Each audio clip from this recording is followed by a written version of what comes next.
നമസ്കാരം. പുതിയൊരു അധ്യായത്തിലേക്ക് എല്ലാവർക്കും സ്വാഗതം. നിങ്ങളുടെ വീട്ടിൽ ഈ 5 നക്ഷത്രക്കാരുണ്ടോ എന്ന് എല്ലാവരും ഒന്ന് ശ്രദ്ധിച്ചു നോക്കണേ. ഉണ്ടെങ്കിൽ നിങ്ങളുടെ വീടിന്റെ ഭാഗ്യമാണ്. കാരണം ഈ പിറക്കാൻ പോകുന്ന വിഷു 2026 സാക്ഷാൽ മഹാവിഷ്ണു ഭഗവാനും അമ്മ മഹാലക്ഷ്മിയും അവതരിക്കാൻ പോകുകയാണ്. പക്ഷേ ഈ 5 നക്ഷത്രക്കാർക്ക് മാത്രം ഒരു കാര്യം ഏറ്റവും അനിവാര്യമാണ്: ക്ഷേത്ര ദർശനം. വീട്ടിലിരുന്ന് പ്രാർത്ഥിച്ചാൽ മതിയാവില്ല. ഭഗവാൻ വെച്ച കണി ദർശിക്കാൻ, പ്രത്യേക പൂജ ചെയ്യാൻ ക്ഷേത്രത്തിൽ പോകണം. അല്ലെങ്കിൽ ഈ വിഷുവിലെ മഹാകൃപ നഷ്ടപ്പെടും. ഇന്ന് പറയാൻ പോകുന്നത് ഈ വിഷു 2026 ക്ഷേത്ര ദർശനവും പ്രത്യേക പൂജയും അനിവാര്യമായി ചെയ്യേണ്ട 5 നക്ഷത്രക്കാരെ കുറിച്ചാണ്. ഇവരുടെ ജീവിതത്തിൽ ഒരുപാട് ദുഃഖദുരിതങ്ങൾ അനുഭവിക്കുന്നവരാണ്. പക്ഷേ ഈ വിഷുവിൽ ഭഗവാൻ തന്നെ അവരെ തേടി വരുന്നു. അതിനാൽ ക്ഷേത്രത്തിൽ പോയി പ്രത്യേക പൂജ ചെയ്താൽ മാത്രമേ പൂർണ്ണമായ അനുഗ്രഹം ലഭിക്കൂ. വീട്ടിൽ ഒരാളെങ്കിലും ഈ 5 നക്ഷത്രത്തിലെ ആളാണെങ്കിൽ അവരോട് ഉടൻ പറയുക: വിഷുവിനു മുമ്പ് തന്നെ ക്ഷേത്ര ദർശനം നടത്തുക. ഭഗവാൻ കാത്തിരിക്കുന്നു. ഒന്നാമത്തെ നക്ഷത്രം ഭരണി നക്ഷത്രമാണ്. ഭരണിക്കാർ ജീവിതത്തിൽ ഒരുപാട് തടസ്സങ്ങളും പ്രതിസന്ധികളും അനുഭവിക്കുന്നവരാണ്. പലതും ആഗ്രഹിച്ചിട്ടും കൈവരാത്ത നഷ്ടങ്ങൾ, കുടുംബത്തിലെ അശാന്തി, സാമ്പത്തിക ബുദ്ധിമുട്ടുകൾ എന്നിവയെല്ലാം അവരെ വലയ്ക്കുന്നു. ഈ വിഷു 2026 മഹാവിഷ്ണു കൃപയുണ്ട്. പക്ഷേ ക്ഷേത്ര ദർശനം അനിവാര്യമാണ്. ശ്രീകൃഷ്ണസ്വാമി ക്ഷേത്രമോ അവതാര ക്ഷേത്രമോ ഉണ്ടെങ്കിൽ അവിടെ പോയി ഭഗവാൻ വെച്ച കണി ദർശിക്കുക. പ്രത്യേകമായി മഹാലക്ഷ്മി നാരായണ പൂജ നടത്തുക. വീട്ടിൽ വിളക്ക് തെളിയിച്ച് ഓം നമോ നാരായണായ എന്ന മന്ത്രം ചൊല്ലി പ്രാർത്ഥിക്കുക. അപ്പോൾ ഭഗവാൻ എല്ലാ ദുഃഖങ്ങളും തീർത്ത് ഐശ്വര്യം നൽകും. രണ്ടാമത്തെ നക്ഷത്രം കാർത്തിക നക്ഷത്രമാണ്. കാർത്തികക്കാർ ജീവിതത്തിൽ ഒരുപാട് അലച്ചിലും മാനസിക സമ്മർദ്ദവും അനുഭവിക്കുന്നവരാണ്. കരിയർ, ബിസിനസ്, കുടുംബ ബന്ധങ്ങൾ എന്നിവയിൽ പലതും പാതി വഴിയിൽ തടസ്സപ്പെടുന്ന അവസ്ഥയാണ്. ഈ വിഷു 2026 അവർക്ക് വലിയ മാറ്റത്തിന്റെ വർഷമാണ്.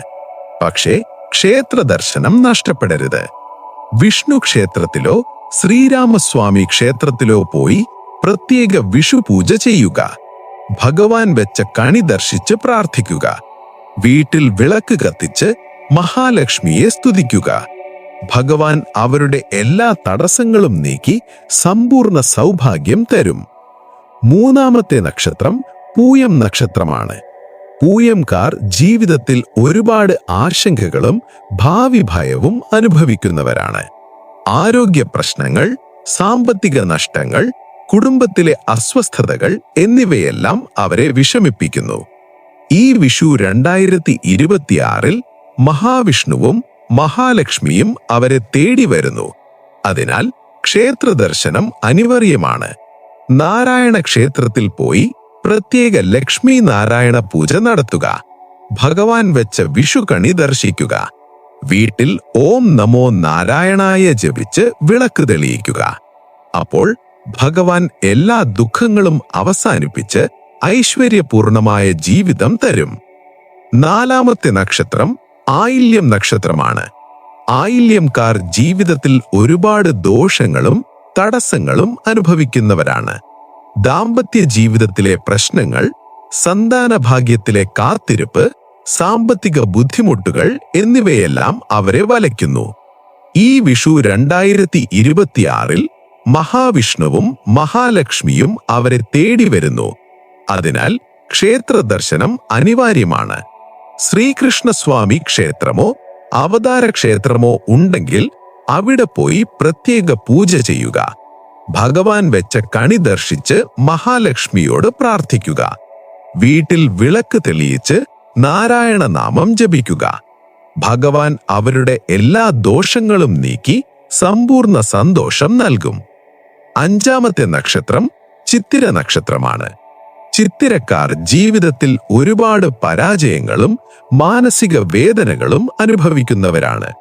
കരിയർ മുന്നേറ്റങ്ങൾ തടസ്സപ്പെടുന്നു, ബന്ധങ്ങൾ വിച്ഛേദിക്കപ്പെടുന്നു, ഒരുപാട് ആഗ്രഹങ്ങൾ നിറവേറാതെ പോകുന്നു. ഈ വിഷു 2026 ഭഗവാൻ അവരുടെ ജീവിതത്തിൽ അവതരിക്കാൻ പോകുകയാണ്. അതിനാൽ ക്ഷേത്ര ദർശനം അനിവാര്യമാണ്.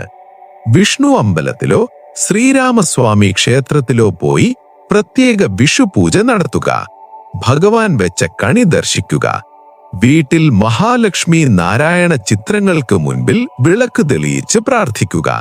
ഭഗവാൻ എല്ലാ പരാജയങ്ങളും മാറ്റി വലിയ വിജയങ്ങൾ തരും. ഈ 5 നക്ഷത്രക്കാരെല്ലാവരും ശ്രദ്ധിക്കുക. വിഷു 2026 നിങ്ങളുടെ ജീവിതം മാറ്റിമറിക്കാൻ പോകുന്ന വിഷുവാണ്. പക്ഷേ ക്ഷേത്ര ദർശനവും പ്രത്യേക പൂജയും നഷ്ടപ്പെടരുത്. വീട്ടിൽ ഈ നക്ഷത്രക്കാരുണ്ടെങ്കിൽ അവരോട് ഉടൻ പറയുക, ഭഗവാൻ കാത്തിരിക്കുകയാണ്. വിളക്ക് തെളിയിക്കുക, ഓം നമോ നാരായണായ ജപിക്കുക, ക്ഷേത്രത്തിൽ പോയി പ്രാർത്ഥിക്കുക.